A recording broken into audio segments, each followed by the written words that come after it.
Villisca, Iowa. Summer of 1912.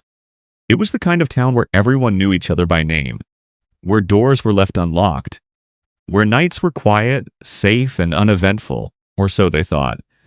On the evening of June 10th, a Monday, the Moore family walked home from a local church service. Josiah Moore, his wife Sarah, and their 4 children strolled beneath a starlit sky, accompanied by 2 young girls, Lena and Ina Stillinger, who had joined them for a sleepover. They returned to their white, wood-framed house just before 10 p.m., settling in for the night. Laughter faded into yawns, then silence. Upstairs, children drifted to sleep, unaware that just above them, in the attic, someone waited. He had crept in while they were at church. He hid in the shadows of the attic, surrounded by silence. Cigarette butts would later reveal his presence, proof that he had been there, lurking for hours. As the last light flickered out, he remained still. And then, sometime between midnight and dawn, he emerged, quietly, without a sound, moving through the dark with an axe, his weapon of choice, gleaming in the moonlight. At 7 a.m. the next morning, the family's neighbor, Mary Peckham, grew uneasy. The Moore home, usually lively and bustling with morning chores, was disturbingly still. She knocked. No one answered. She called Josiah's brother, who unlocked the front door with his spare key.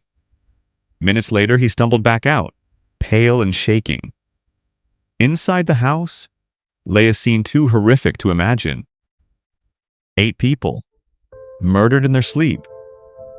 Josiah and Sarah Moore were the first victims, struck in their bed with a brutal force. Josiah's face was so disfigured he was unrecognizable. Their children, Herman, Catherine, Boyd, and Paul, were killed next, each one bludgeoned with the same cold precision. Finally, the Stillinger sisters, asleep in the guest room, were murdered. But one of them, Lena, had awoken. She fought back. Defensive wounds covered her arms. She died lying sideways, arms outstretched, her final moments a struggle against pure terror. But what chilled investigators even more were the details the killer left behind. Every mirror in the house was covered with blankets or clothing. A plate of food was prepared but left untouched. A bowl of bloody water sat in the sink. The axe, still soaked in blood, was left near a slab of raw bacon in the guest room. This wasn't just a murder, it was madness, methodical, eerie, and deeply disturbing. As news spread, the town of Villisca descended into panic. Reporters, police, and curious crowds flooded in. One suspect, Reverend George Kelly, a traveling preacher with a strange obsession for the case, but he was arrested, confessed, recanted, and was ultimately acquitted. No one was ever convicted.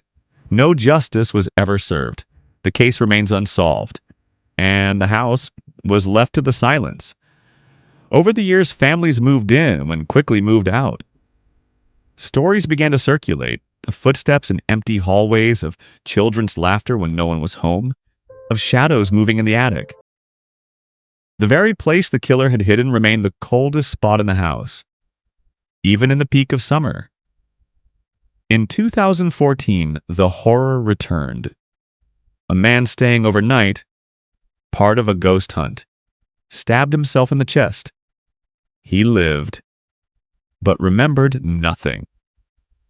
By 1994, the house was restored to its original 1912 appearance.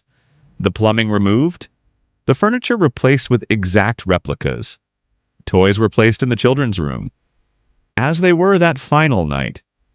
Day tours became common, but for $428 you could stay overnight. Many leave with stories, some leave shaken, and some refuse to speak of what they saw. They say if you sit in the dark just after midnight, you might hear it. A creak above, a step on the stairs, a whisper in the stillness. 8 souls were lost in that home, and none have ever truly left.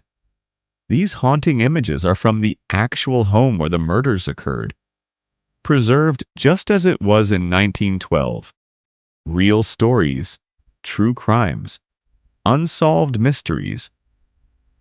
Everything we share is based on actual events. Subscribe for more terrifying true stories.